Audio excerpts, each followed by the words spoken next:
Hello students, আমি Nitish sir জ্ঞানজ্যোতি coaching সেন্টারের পক্ষ থেকে তোমাদের প্রত্যেককে জানাই আরও একবার স্বাগত।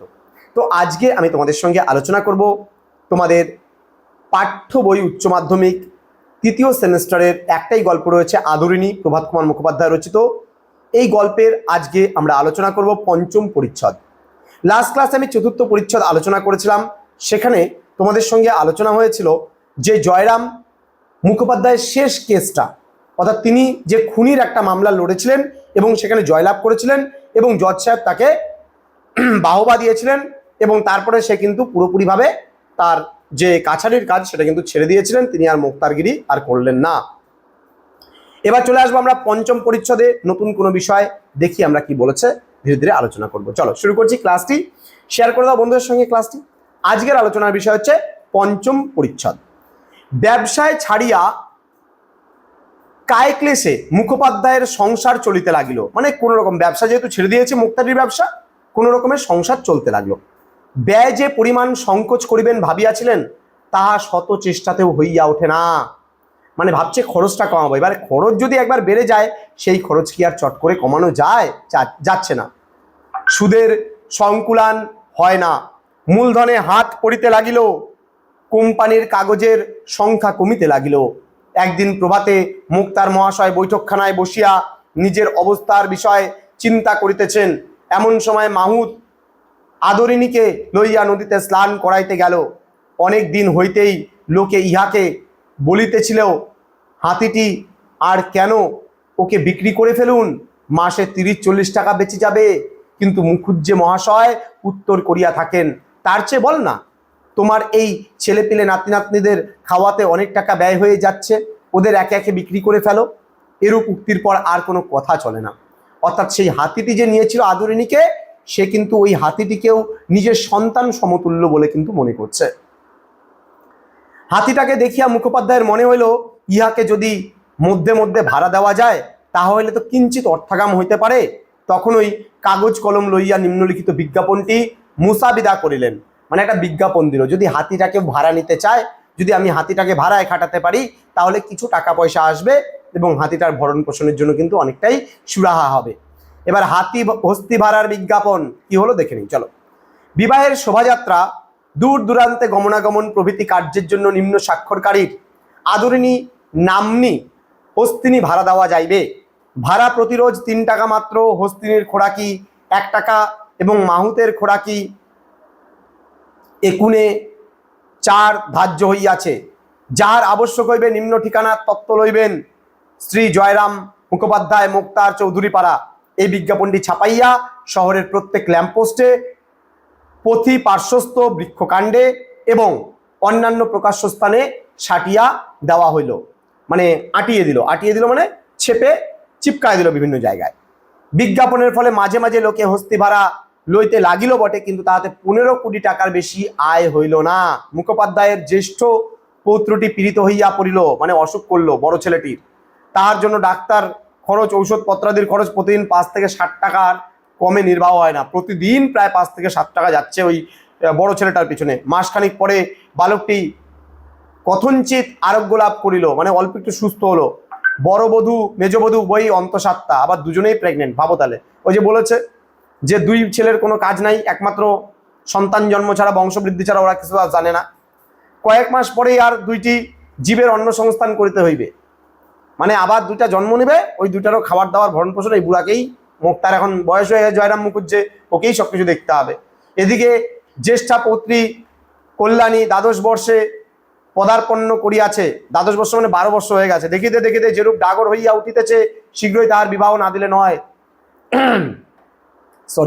নানা স্থান হইতে তার সম্বন্ধ আসিতেছে বটে, কিন্তু ঘর বর মনের মতন হয় না।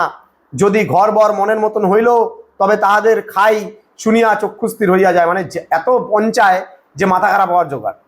কন্যার পিতা এ সম্বন্ধে একেবারে নির্লিপ্ত। সে নেশাভাং করিয়া তাস পাশা খেলিয়া ফালুট বাজাইয়া বেড়াইতেছে। যত দায় এই 60 বৎসরের বুড়ারই ঘাড়ে। অবশেষে এক স্থানে বিবাহের স্থির হইল। পাত্রটি রাজশাহী কলেজে LA পড়িতেছে। খাইবার পরিবার সংস্থানও আছে। তারা 2000 টাকা চাহে, নিজেদের খরচ 500 2500 টাকা হইলেই বিবাহটি হয়। কোম্পানির কাগজের বান্ডিল দিন দিন ক্ষীণ হইতেছে, তাহা হইতে 2500 বাহির করা বড়ই কষ্টকর হইয়া দাঁড়াইল। আর শুধু তো একটি নহে, আরও নাতিনীরা রহিয়াছে, তাহাদের বেলায় কি উপায় হইবে? এই সকল ভাবনা চিন্তার মধ্যে পুরিয়া মুখোপাধ্যায় মহাশয়ের শরীর কমে কমে ভগ্ন হইয়া পড়তে লাগিল। তার বয়স হয়ে গেছে, এত কিছু টেনশন, ধীরে ধীরে তার অবস্থা খারাপ হয়ে হতে শুরু করলো। একদিন সংবাদ আসিল, কনিষ্ঠ পুত্রটি বিয়ে পরীক্ষা দিয়াছিল, সেও ফেল করিয়াছে। বন্ধুগণ বলিতে লাগিলেন, মুখুজ্জে মহাশয়, হাতিটিকে বিক্রি করে ফেলুন, করে নাতনির বিবাহ দিন। কি করবেন বলুন? অবস্থা বুঝে তো কাজ করতে হয়। আপনি জ্ঞানী লোক, মায়া পরিত্যাগ করুন। মুখোপাধ্যায় আর কোনো উত্তর দেন না। মাটির পানে চাহিয়া স্নান মুখে বসিয়া কেবল চিন্তা করেন এবং মাঝে মাঝে দীর্ঘ নিঃশ্বাস ফেলেন। চৈত্র সংক্রান্তিতে বামুনহাটে একটি বড় মেলা হয়। সেখানে বিস্তর গরু বাছুর, ঘোড়া, হাতি, উট বিক্রয়ার্থে আসে। বন্ধুগণ বলিলেন, হাতিটিকে মেলায় পাঠিয়ে দিন, বিক্রি হয়ে যাবে। এখন 2000 কিনেছিলেন, এখন হাতি বড় হয়েছে, 3000 টাকা অনায়াসে পেতে পারবেন। কোচার খুঁটে চক্ষু মুছিয়া বললেন, কি করে তোমরা এমন কথা বলছো? বন্ধুরা বুঝাইলেন, আপনি বলেন ও আমার মেয়ের মতো, তা মেয়েকেই কি চিরদিন ঘরে রাখা যায়? মেয়ের বিয়ে দিতে তো হয়, মেয়ে শ্বশুরবাড়ি চলে যায়, তার আর উপায় কি? তবে পোষা জানোয়ার অনেক দিন ঘরে রয়েছে, মায়া হয়ে গেছে। একটু দেখে শুনে কোনো ভালো লোকের হাতে বিক্রি করলেই হয়, যে বেশ আদর যত্নে রাখবে, কোনো কষ্ট দেবে না, এমন লোককে বিক্রি করবেন। ভাবিয়া চিন্তিয়া জয়রাম বললেন, তোমরা সবাই যখন বলছো তখন তাই হোক, দাও, মেলায় পাঠিয়ে দাও।